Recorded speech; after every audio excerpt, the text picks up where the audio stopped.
Hi, everybody. Well, here we are at, well, let's see. This coming Friday is Good Friday. And here in Northern Ontario, it's supposed to snow again on Tuesday. And we're having rain come on Monday. Today is Saturday. And we've had, two winter storms, basically. One of them that included freezing rain, which I'm always thrilled to have. And the other one where we got between 10 and 15 centimeters worth of snow. And that was just last week. And the gentleman that we pay to plow out the driveway, he was finished as of April the 1st. So there was no plowing out of the driveway.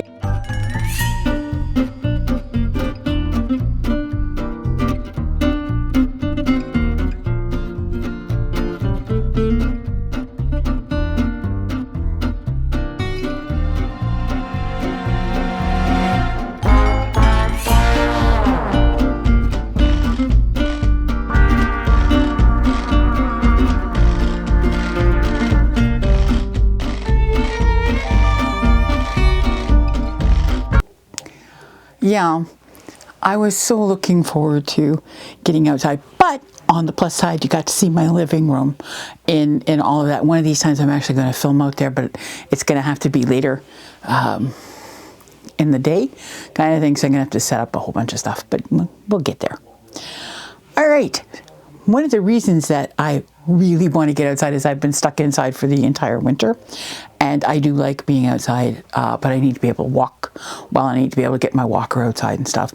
And I've been looking for something so that I would be able to show you what I do when I'm outside, how I do birding and what I like to look at as far as nature and stuff goes, right? And I've been looking for a way to do that, and because I need a walker, I tested being able to hold my phone and walk one-handed with the walker, and it didn't work so well. I kind of, did one of those and stuff. So I was looking for something. I put up a community post on the kind of thing that I was looking for.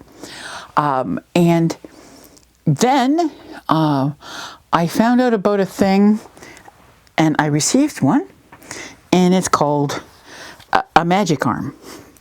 And it has a clamp here. Can you see that? Right, and that clamp, when you wind this down, will go right around my walker handle and tighten down like that. And then this opens and closes this area, which I will talk about in just one second, that makes you able to move this around in a whole bunch of different ways. Okay, and then you come up to this part here where there's a quick release plate, which is there. Okay, and you can put your camera on there and go ahead and go around and start taking pictures and stuff and video. All right, so this is nice. It's metal and everything, and this one is a Manfrotto. So, and this is the 244 RC. Okay, I am in no way mechanically, I suppose, or you can build it. Even Lego blocks confuse me. So this comes in at least 3 pieces. Okay, and there are little things, and right in here, can you see right in there? There are a series of washers. Okay, and I'm going to call them washers because that's all I know them by. I don't understand washers are meant to give you space, I'm guessing. Okay, so why aren't there different sizes of or thicknesses of washers? Okay, because for here, there's 4, right? And all right, but they're 4 different ones. And one of them has bumps on it. Okay, and so I kind of got the idea you got to make a washer sandwich. Okay, but the instructions that come with this, okay, are just like put this together, tighten this, and you got it.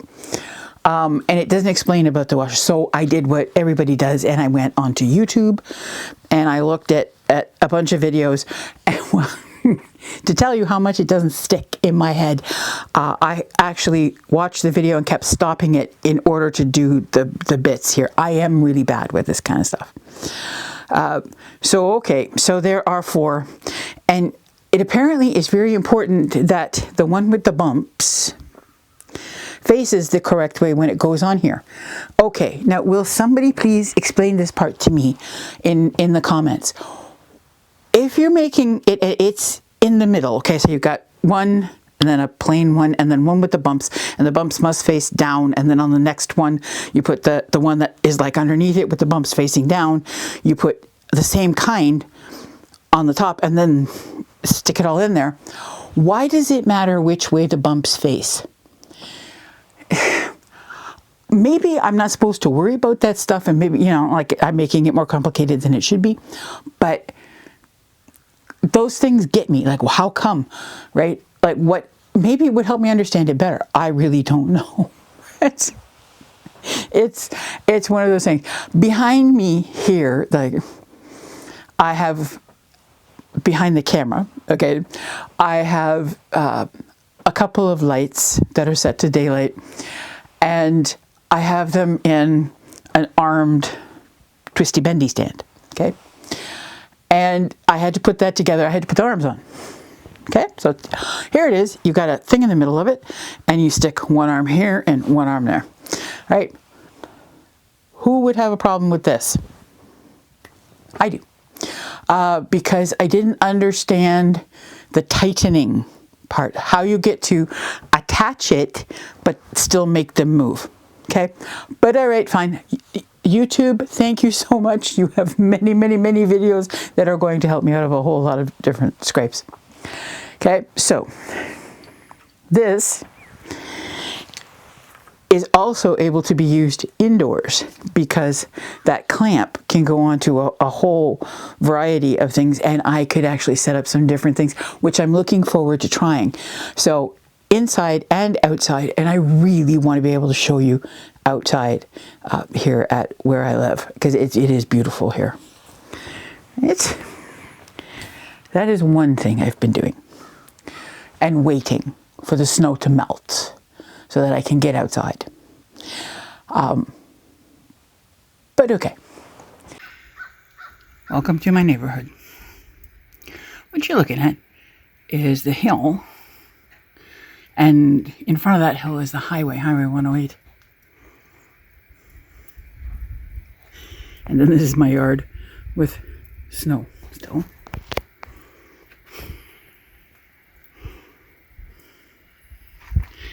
And more snow. We had a snowstorm a few days ago. I put a little bit of footage up about that. And before that we had freezing rain, which was lovely. And this is my front porch. I don't leave the house this way because I can't, because there's no railing, and I need a railing to get down the stairs. So the way that I do, and you can see it's the driveway, I come that way. So there's the gate there, and as you can see, I can't get out that side yet, so I'm waiting. I haven't been outside, well, out of the house for a while. Who's sitting in the top of the tree? There's a bird. Who is sitting in the top of the tree? I'm gonna have to go look out my bedroom window to see who's there. Oh, but look, flies are alive.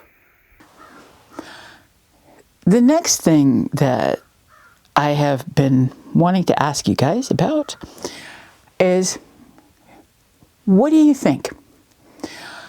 Is it more advantageous to advocate for accessibility from inside the system or outside of the system. I have always maintained that it is easier to do outside of the system because of the freedom that that gives you. You do not have to go by whatever the rules are of the group or entity that you are advocating to. Okay? So, for instance, when you work with a municipal government, when you are going and putting forth your idea for accessibility to them, there are rules that you need to follow in a certain way. You need to talk in confidentiality rules and all of that stuff. And plus you have to have a limited, amount of subject matter because you've got a time frame that you have to follow. And when you're outside of that, there's an awful lot of freedom to be able to go to individual people and have meetings with them and sort of introduce yourself and get your subject known in increments of, like say, make a 15-minute meeting with one person or a 20-minute meeting with another, or a couple of people for 10 minutes when you can grab them. And in a small place like Elliott Lake, you tend to see people in and around town an awful lot more. Not that I've been in for the entire winter, but okay, for the most part, you do see people more when you're going in and out. On the other hand, when the municipality or a group organizes either a working group, such as I belong to now for the Accessibility Advisory Committee, where I'm in a working group for them, you get access to a lot of information firsthand right away that doesn't necessarily come to the general public until after the fact. Okay? And you then have the opportunity within a group to put forth your ideas and also work on a combined message with people who also have disabilities and who need accessibility, and in many different ways, all right, to come up with a more comprehensive argument. So which way do you think is more advantageous? How would that work out best? I'm wondering, and I'm looking forward to hearing what you think. I don't know right now, because I'm also considering in all of this the ability for maintaining control. And when doing something from outside the system, you have control over what you do and how actively you pursue it. Whereas from inside the system, you kind of have to go tread lightly. So let me know what you think on that. Any discussion within a city, within a country, say, for example, or a province or anything like that, but within the scope of the government, at what point do you think that people with disabilities, not advocates necessarily, but generally just the disabled community, should be brought into the discussion? And should the discussion only be in written form, like through surveys or questionnaires, that kind of thing? Or should it be, let's say, questionnaires and Zoom meetings or telephone interviews or those kinds of things? Exactly how much should the disabled community be asked to interact in affairs that deal with them, with what's going to happen with them? Because an accessibility advisory committee isn't necessarily the definitive voice of the disabled community overall, right? You can have the same sorts of things as you can in any issue. So at what point does that become a necessity to have real interaction with the disabled community versus just using the accessibility advisory committees municipally and committees that are struck federally and so on in order to evaluate the needs of people with disabilities. And when you're thinking on that, consider what happens when you're talking about the disability pensions that are available, any of the benefits that come on your income taxes, what sort of services you get from the government, all of those things that you need. Like, how do you go about finding out information of what's available? Where do you find mobility aids? Where do you find information for guide dogs or for service dogs of any type? So on all of those things, where or what part should the disabled community play? There you go. Let me know your ideas in the comments.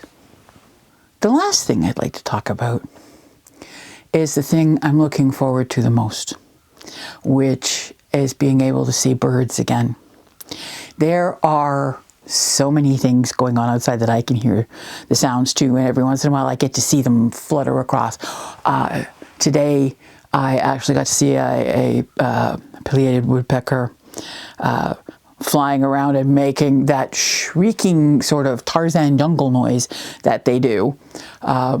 And they kind of look a little bit bat-like when you see them just flying, and stuff, except for that little flash of red that you get.